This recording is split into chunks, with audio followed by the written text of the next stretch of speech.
Reka tubasuhuze tubahe ikaze mwese mukurikiye televiziyo eSports TV Rwanda, ikaba ari televiziyo nyarwanda yaze mwebwe mwese mukunda amakuru ya siporo ndetse n'ibindi biganiro bigiye bitandukanye. Muri kano kanya icyo tubasaba nta kindi ni ukudushyigikira mukanda kuri subscribe, mugakanda kuri like, mukabisharinga n'abandi bose bakayibona, mu bisangiza inshuti zanyu zose kugira ngo n'abatazabasha kuba bacikwa n'amakuru y'imikino. Amakuru y'imikino yo kuri uyu munsi rero tujya kuyahera mu ikipe ya Rayon Sport. Iki cyumweru havuzwemo inkuru nyinshi mu ikipe ya Rayon Sport, aho inkuru ya mbere yavuzwe ndetse ikasa ahantu hose, ikaba yatangazwa ahantu hose, ibinyamakuru byinshi bikandika, abantu ku giti cyabo bakandika.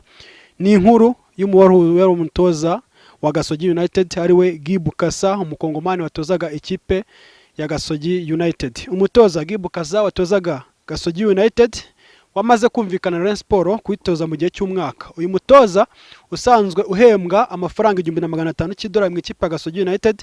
Biravugwa ko ikipe ya Rayon Sport yamwemereye amafaranga 4000 by'idolari y'Inyamerika, ayizajya imuhemba buri kwezi amafaranga angana n'4000 by'idolari, ndetse ikavuga ko iyi kipe yabararanje kumuha umushahara w'amezi 2 ungana n'8,000 by'amadolari y'amanyamerika. Byakaze twibutse ko yaje mu Rwanda aturutse mu gihugu cya Congo, aho yakinnye imikino ya CAF Confederation Cup, amaze gutwara Coupe du Congo, ndetse yaramaze n'umwaka muri Gasogi United imbere yo kwerekeza mu ikipe ya Rayon Sport. Nta gihindutse, biravugwa ko umutoza Byakaze azajyana n'umutoza wari umwungirije mu ikipe ya Gasogi United. Rayon Sport bikayivugwa ko n'umukinnyi ukina aca ku ruhande rw'ibumoso, aho Rayon Sport iteganya kuzamukinisha ari we Manase Mutatu, nawe bashobora kuzajyana n'umutoza Byakaze. Mu ikipe ya Rayon Sport tukirimo kandi havuzwe byinshi ku bijyanwe na recruitment y'umukinnyi cyangwa se umunyezamu wa Gasogi United Kwizera, aho bivuga ko yarangije kumvikana n'ikipe ya Rayon Sport, ndetse inkuru yaje kwasaswa ahantu hose ni ibaruwa uyu musore cyangwa se uyu munyezamu Kwizera yandikiye ubuyobozi bw'ikipe ya Gasogi United abwishyuza miliyoni zigera ku 100 ngo bari bamwemereye mu buzo bari bemeranyije ko, dore ko yanditse mu ibara bavuga ko bari bemeranyije miliyoni 100 bamuha miliyoni imwe yonyine, ngo kabasigaye miliyoni 99. Ibi ni ibintu byakomejwe kwibazwaho n'abantu benshi, bamwe bati ntago bishoboka, ariko umuyobozi wa Gasogi United ariwe bwana Kakozankuriza Charles iyi nkuru yarayebihakanye, avuga ko ibyo ngibyo ari ikinyoma, ndetse anamubwira ko abantu babajyanama ari kumugira izo nama bashobora kuba ari kumubeshya cyangwa ari kumushuka. Bakamugira inama yuko yakwegera ubuyobozi bw'ikipe ya Gasogi bakumvikana kugira ngo atazafatirwa ibihano, ugasanga umwaka we umubereye imfabusa kubera guhagarikwa adakina shampiyona y'ibihumbi 2021. Rayon Sport gusa yasinyishije umutoza imukuye muri Gasogi United, kuko yabisikanye n'abahoze ari abatoza wa Rayon Sport nabo umwaka ushize, ariwe Kasambungo Andre ndetse n'uwari umwungiriza we Ale Kirasa, n'abavuye mu ikipe ya Rayon Sport bakarekeza mu ikipe ya Gasogi United. Abantu benshi ati iki nicyo cyo gikenewe, iyi ni ambiance dukeneye, reka turebe umwaka utaha shampiyona izameze ite. Benshi bakibaza bakomeza gutera commentaire ku mukino uzabahuza Gasogi United n'ikipe ya Rayon Sport, cyane cyane umukino ubanza, kuko buryo umukino ukurikiyeho burya bigendera n'umukino wabanje uko wari umeze. Abenshi bakabifuza kuzareba koko uyu mukino uko uzaba umeze. Mureke tubihanga amaso. Si ibyo gusa byavuzwe muri kino cyumweru mu ikipe ya Rayon Sport. Ni ikipe itajya yiburira, ni ikipe ihoramo amakuru, ariko tukayishimira kuko iduha amakuru itagituma dushoma. Ikipe ya Rayon Sport biravugwa ko yamaze kwishyura uwahoze ari umutoza wayo Xavier Martinez Espinoza, wirukanwe mu buryo bunyanyijwe n'amategeko.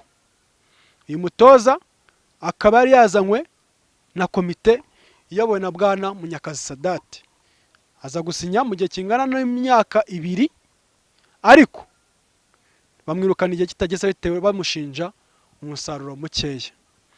Bamwirukana ntamerekeza $5,000 ngo by'idolari bamuhaye, dore ko uyu mutoza asajya kwarega muri FIFA arigira imperekeza y'amafaranga $5,000 by'amadolari y'amanyamerika. Ubu rero ikipe ya Rayon Sport ikaba yatangaje ko barangije kumwishyura, nta mwenda bakimusigayemo. gusa iki cyo twabonye cyo nuko ikipe ya Rayon Sport yamwandikiye ibaruwa imumenyesha ko yarangije kumwishyura ndetse ikanamumenyesha ko yamwishyura kuri Bank of Africa, inyuma kumugereka ishyiraho fotokopi ya borudero y'amafaranga 5,000 by'amadolari y'amanyamerika. Si ibyo gusa byavuzwe muri iki cyumweru, ni ikipe ya Rayon Sport nkuko nababwiye, ni ikipe itajya yiburira.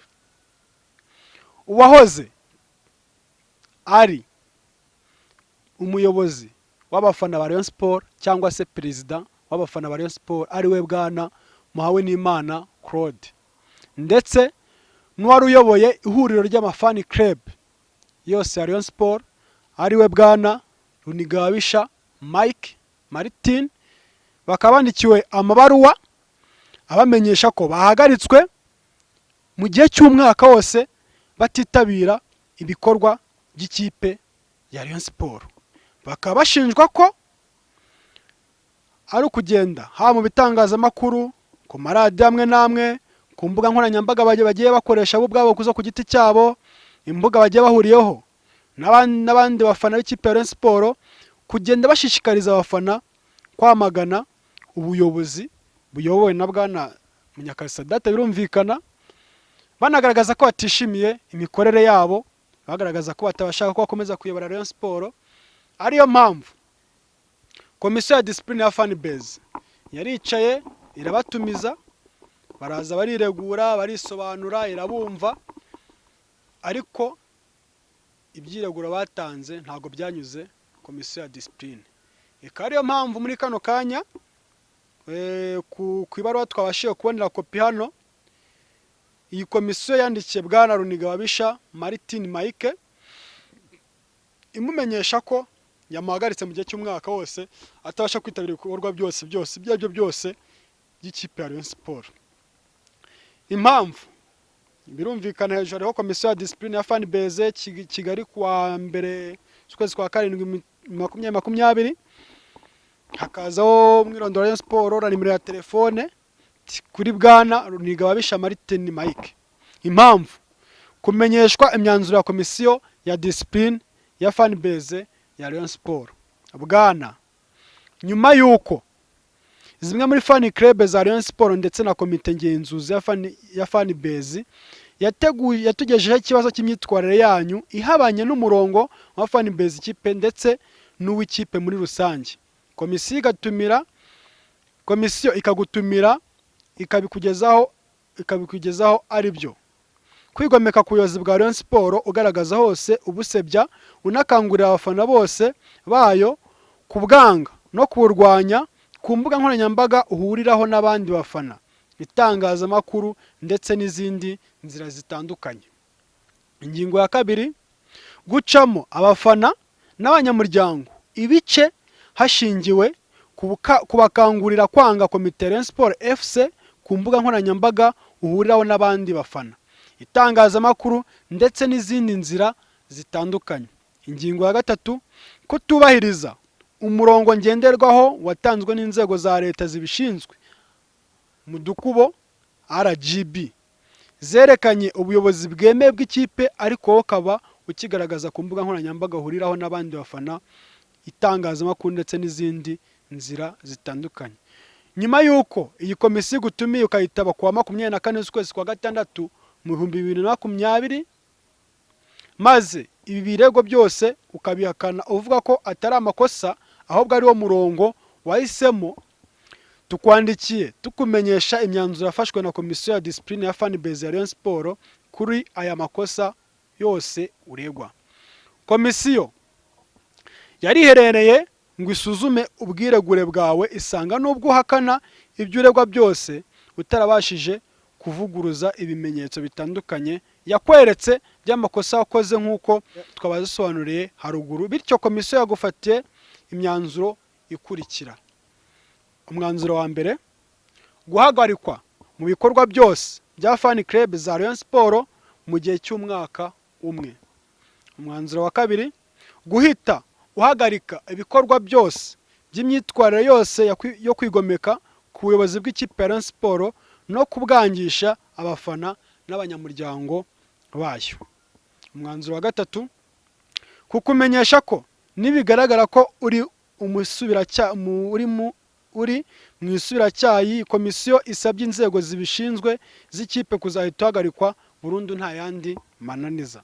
Umwanzuro wa kane, kukumenyesha ko nutishimira iki cyemezo ushobora kukijuririra muri komisiyo nkemurampaka y'umuryango wa Rayon Sport mu gihe kitarenze iminsi 7.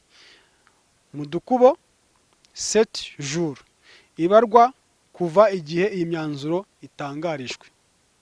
Tugushimiye uko uri bubyakire. Abagize komisiyo ya discipline niyo ngira James, akaba perezida y'iyi komisiyo, Uwimana Mariam vice perezida w'iyi komisiyo, Mugabo Valentin akaba umunyamabanga. Babimenyesheje komite nyobozi ya Rayon Sport Association, umuhuzabikorwa w'agateganyo wa fan base ya Rayon Sport, komite ya discipline ya Rayon Sport Association ndetse na fan club zose. Ngiyo imyanzuro yafatiwe bano bayobozi cyangwa se abahoze ari abayobozi, cyane cyane mu gice kijyanye n'abafana. Nkuko twabibabwiye, harimo Claude Muhawenimana ari perezida w'abafana ba Rayon Sport, ndetse na Runiga Babisha Mike Martini wari coordinateur cyangwa se umuhuzabikorwa w'ihuriro ry'amafani club ya Rayon Sport ariryo fan base. Akabanje guhagarikwa mu gihe kingana n'umwaka wose batitabira ibikorwa byose bya Rayon Sport.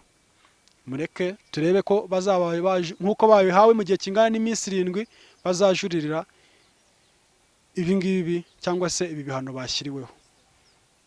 Reka tuve mu makuru y'ahanga mu Rwanda twerekeze amakuru yo hanze y'u Rwanda, turebe mu mashampiyona agiye atandukanye, cyane cyane turibanda muri shampiyona y'igihugu cy'Ubwongereza ariyo English Byakaze Premier League.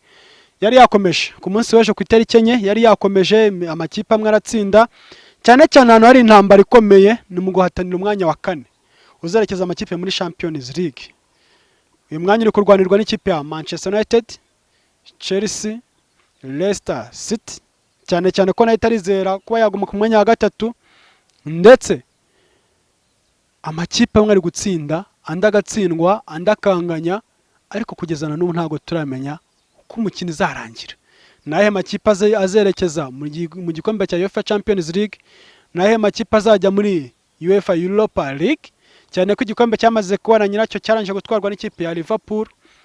Nyuma y'imyaka 30 yose ikipe ya Liverpool yongeye gutwara igikombe cya English Byakaze Premier League. Ikari nacyo gikombe cya mbere itwaye kuva iyi shampiyona yakitwa Byakaze Premier League. Nicyo gikombe cya mbere itwaye. Nyuma y'imyaka 30 yose ikaba itwaye igikombe gishyashya. Ni igikombe gishya kuri yo cyitwa Byakaze English Premier League. Reka rero twihuse turebe uko imikino y'ejo ku itariki 4 yagenze. Norwich City yari yakira ikipe ya Brighton Hove Albion, maze ikipe ya Brighton hitsinda Norwich City igitego 1-0, mu gihe Leicester City yatsinze Crystal Palace ibitego 3-0. Manchester United iri kuhatira umwanya wa 4 n'ikipe ya Chelsea, ndetse n'ikipe ya Leicester City yanyagiye itabariye ikipe ya AFC Bournemouth ibitego 5-2. Ni ibitego byagizwe mu ruhare nagiye ku giti cyane navuga nka 80% n'umusore witwa Bruno Fernandes ukomeze kwigaragaza muri iyi mikino y'ikipe ya Manchester United. Abantu benshi bakavuga bati nyamara ikipe ya Manchester United ifite Paul Pogba n'umusore Bruno Fernandes muyumva niko abantu benshi bari kuvuga. Ese koko birashoboka Manchester United izajya muri Champions League? Ni Chelsea, ni Leicester City? Natwe ntabwo tubizi, mureka tubihanga amaso. Siyo mikino gusa yabaye. Abakunzi ba Arsenal namwe mwongeye mugara akanyamuneza, mwishime munezerwe kuko mwami Yesu yavukiye. Kuko ikipe ya Arsenal noneho yarayitwaye neza, itsinda ibitego 2-0, itsinda ikipe ya Wolverhampton Wanderers. Mu gihe ikipe ya Chelsea nyine iri kurwanira umwanya wa 4 kuyerekeza muri inkino ya Champions League, yatsinze Watford ibitego 3-0. Uyu munsi ubu tuvugana, uyu munsi ku itariki ya 5 z'ukwezi kwa 7, ikipe ya Burnley yanganyije na Sheffield United igitego 1-1, mu gihe igice cya mbere cya Newcastle United na West Ham United cyarangiye ari igitego 1-1. ubwo ngubwo turaza kureba uko uyu mukino ubuze kurangira, muragenda muyikurikirana ku mbuga zacu nkoranyambaga. Hanyuma ikipe ya Liverpool aza kwakira ikipe ya Aston Villa ku isaha 11:30, naho Southampton yakire Manchester City ku isaha y'2 z'ijoro, mu gihe ikipe ya Tottenham Hotspur iri buze gusoreza yandi makipe yose uyu munsi yakira ikipe ya Everton ku isaha y'3 z'ijoro ejo ku itariki 6 z'ukwezi kwa karindwi. Mureke tubihanga amaso turebe uryo imikino ibuze kurangira, maze turebe amakipe azerekeza muri Champions League, turebe amakipe azerekeza muri Europa League, cyane ko igikombe cyo cyarangije kubonwa n'ikipe ya Liverpool nkuko nababwiye nyuma y'imyaka 30 igarutse bundi bushya itangira ku gikombe gishyashya. Urutonde rwa champion ko ruhagaze nta kiri guhinduka cyane, sibye igikomeye cyabayeho ni ikipe ya Manchester United yasatira ikibikomeye ikipe ya Chelsea. Liverpool yakira ku mwanya wa mbere n'amanota 86, Manchester City iri ku mwanya wa kabiri n'amanota 66, Leicester City ku mwanya wa gatatu n'amanota 58, Chelsea ku mwanya wa kane n'amanota 57, aho iri kurusha ikipe ya Manchester United ikurikiye ku mwanya wa gatanu amanota 2 gusa. Na ku mwanya wa gatandatu ari ikipe ya Wolverhampton Wanderers irushwa na Manchester United amanota 3 gusa, kuko United ifite 55, Wolverhampton Wanderers ifite 52. Ikipe ya Manchester United n'ikipe ya Chelsea ntizirana ngo zumve ko ziri guhangana zonyine, kuko n'ikipe ya Wolverhampton nayo iziri inyuma kandi uwo mwanya nayo irawushaka. Arsenal aza ku mwanya wa gatandatu na 49, irushwa 3 n'ikipe ya Wolverhampton Wanderers. N'amakipe ari mu zone de relegation cyangwa se zone yo kumanuka iyizijyana mu cyiciro cya kabiri ni ikipe ya Aston Villa ku mwanya wa 18 ifite amanota 27, aho yanganya n'ikipe ya FC Bournemouth iri ku mwanya wa 19 ifite amanota 27. Ariko bitandukaniye, Aston Villa ifite umwenda w'ibitego 24 mu gihe Bournemouth ifite umwenda w'ibitego 27. Umwanya wa nyuma nakwita ko ikipe yarangije no kumanuka ni umwanya wa 20 ikipe ya Norwich City ifite amanota 21 n'umwenda w'ibitego 36. Reka amakuru yacu y'imikino yo kuri uyu munsi tuyasoreze mu gihugu cya Espagne, aho naho bitoroshye cyane kumenya ikipe ya mbere kumenya ikipe ya kabiri.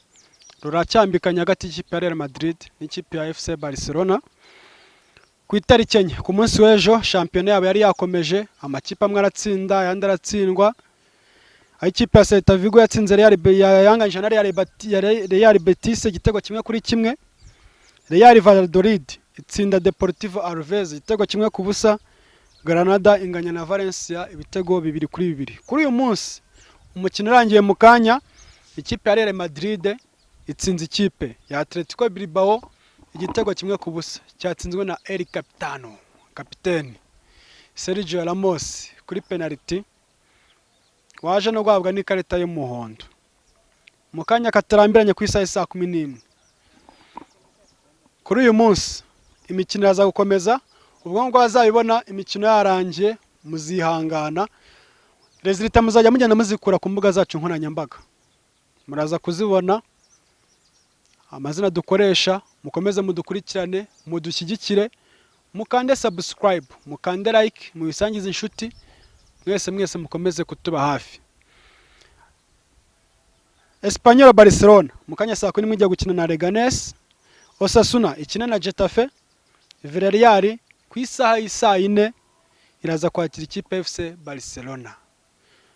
Dusoza amakuru yacu tubashimye mwese mwadukurikiye, abadutije amaso yanyu, abadutije amayinite yanyu, abakoze kuri subscribe, abatarakora namwe muhakore, abatarakanda like muzikande, abatarabisharinga ngo bimenyeshe inshuti namwe muzimenyeshe zidacikanwa n'amakuru y'imikino. Mukomeze mutube hafi mudushyigikire, tuzakorera byiza kandi byinshi muzakunda muzanashima. Mwari kumwe nanjye Ndajimana Emmanuel, turabashimiye.